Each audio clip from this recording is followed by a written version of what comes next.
احسان ایک ذخیرہ ہے، بس اسے تلاش کرو کہ کس شخص کے پاس اس ذخیرے کو چھوڑ رہے ہو۔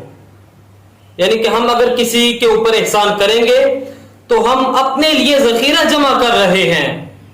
ہمیں ہر کسی کے ساتھ احسان نہیں کرنا چاہیے، ظالم کی مدد نہیں کرنی چاہیے، بلکہ جو مظلوم ہے اس کی مدد کرنی چاہیے، جو ضرورت مند ہے اس کی ضرورت کو پورا کرنا چاہیے۔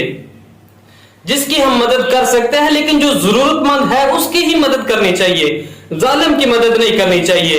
سوچ سمجھ کے کسی کے ساتھ احسان کرنا چاہیے، یہ نہ ہو کہ ہمارا کسی پہ احسان کرنا ہمارے لیے ہی گناہ بن جائے، ہمارے لیے ہی عذاب بن جائے۔ ہمیں کسی کے اوپر احسان کرنا چاہیے تو نیک نیتی کے ساتھ کرنا چاہیے، نیکی سمجھ کے کرنا چاہیے۔ ہم اگر کسی پہ احسان کریں تو ہمیں اس کو بھول جانا چاہیے، لیکن جو شخص ہم پہ احسان کرے اسے نہیں بھولنا چاہیے۔ اگر کسی شخص نے ہم پہ احسان کر لیا تو ہمیں ہمیشہ اسے یاد رکھنا چاہیے کہ فلاں شخص نے مجھ پہ احسان کیا ہے، لیکن جس پہ ہم احسان کریں، جس پہ ہم نے احسان کر دیا، جس کی ضرورت کو ہم نے پورا کر دیا، ہمیں وہ بھول جانا چاہیے تاکہ خدا تعالی ہمیں قیامت کے دن اس کا اجر عطا فرمائے۔